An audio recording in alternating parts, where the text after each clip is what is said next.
y a différents types de fils, comme tu peux le voir. Donc ici, tu vois, j'ai un fil de coton qui est mercerisé. Alors, il est en fait, regarde, il est un petit peu lustré, un petit peu brillant. Il est vraiment très joli. Donc ça, c'est un fil de coton mercerisé. Ensuite, tu as dans les cotons, eh bien, un fil de coton tout simple. Tu vois, sur l'étiquette, il y a marqué 100% coton, c'est tout.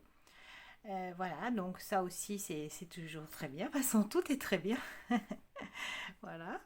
Ensuite, eh bien, tu as l'acrylique. Eh bien, donc l'acrylique, c'est une façon, un procédé, enfin, elle est obtenue par un procédé chimique, hein, l'acrylique. Voilà, donc tu peux, voilà, si tu veux t'en servir, il y a l'acrylique. Ensuite, il y a les laines mélangées. Alors ici, tu vois, j'ai 80% d'acrylique et 20% de laine. Ensuite, tu as aussi dans les mélangés comme ça, tu as, admettons, 80% d'acrylique et 20% de coton. Voilà. Et ensuite, tu as les fils, ce qu'on appelle fantaisie.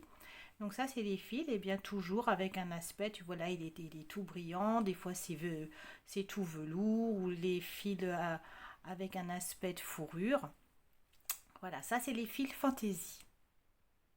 Alors, pour commencer le crochet, je te conseille de prendre ce type de coton, donc un 100% coton qui se crochette avec un crochet numéro 4.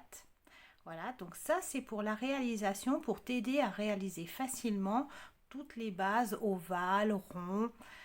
Et ce sera plus facile de les réaliser avec ce type de fil avec un crochet numéro 4. Donc ici c'est un 100% coton qui se crochette avec un crochet numéro 4.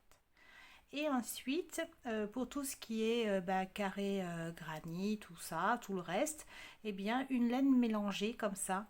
Tu vois, un mélange acrylique avec soit de la laine, soit du coton, comme tu préfères. Eh bien, ce sera bien pour tout le reste. Donc tu peux la prendre unie, n'importe quelle couleur, hein. Par contre, essaie de faire toujours dans des couleurs claires, parce qu'autrement ça va être compliqué, tu vas pas bien voir les mailles.